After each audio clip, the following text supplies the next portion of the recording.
Seneca chiefs petition Washington for return of their land, 1790. The Seneca, a part of the Six Nations League of the Iroquois, had allied with the British during the Revolutionary War. As part of westward expansion and also possibly as retribution, much of their land was taken after the war.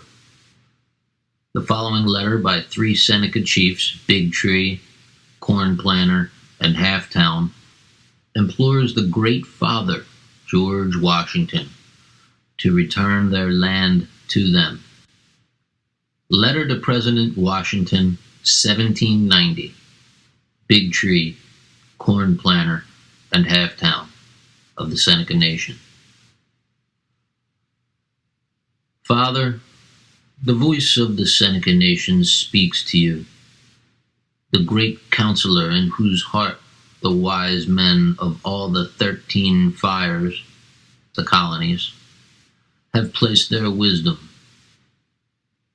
It may be very small in your ears, and we therefore entreat you to hearken with attention, for we are able to speak of things which are, to us, very great.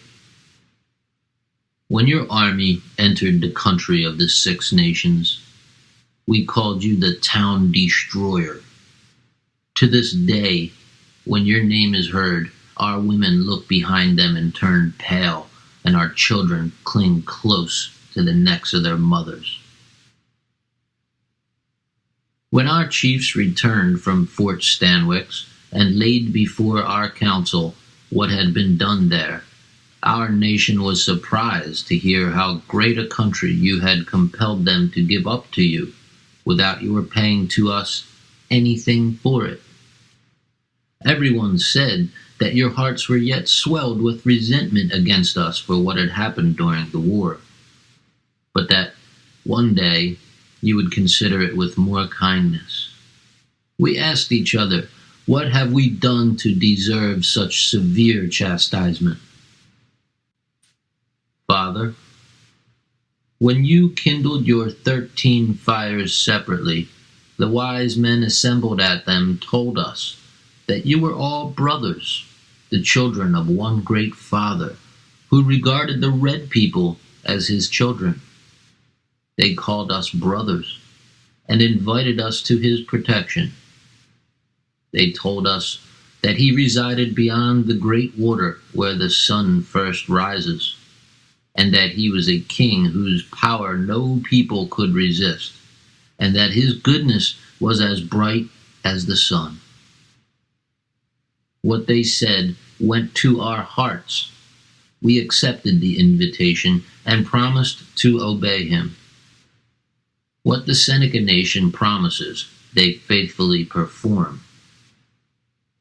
When you refused obedience to that king, he commanded us to assist his beloved men in making you sober. In obeying him, we did no more than yourselves had led us to promise. We were deceived, but your people teaching us to confide in that king had helped to deceive us. And we now appeal to your breast.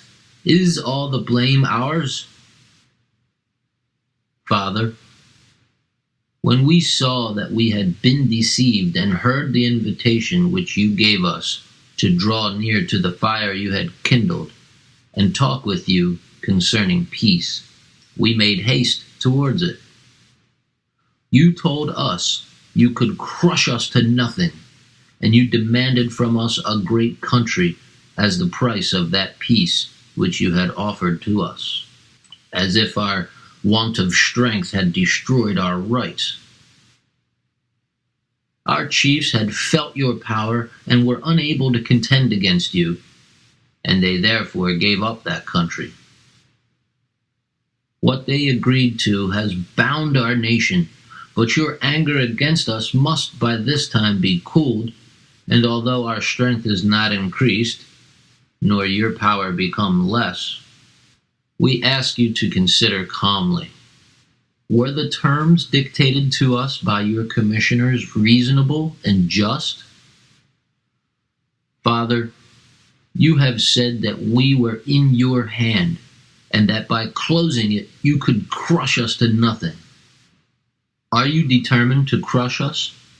If you are, tell us so, that those of our nation who have become your children and have determined to die so may know what to do. In this case, one chief has said he would ask you to put him out of his pain. Another, who will not think of dying by the hand of his father or his brother, has said he will retire to the Chautauqua, eat of the fatal root, and sleep with his fathers in peace. All the land we have been speaking of belonged to the 6 nations. No part of it ever belonged to the King of England, and he could not give it to you. Hear us once more. At Fort Stanwix we agreed to deliver up those of our people who should do you any wrong, and that you might try them and punish them according to your law. We delivered up 2 men accordingly, but instead of trying them according to your law, the lowest of your people took them from your magistrate and put them immediately to death. It is just to punish the murder with death, but the Senecas will not deliver up their people to men who disregard the treaties of their own nation.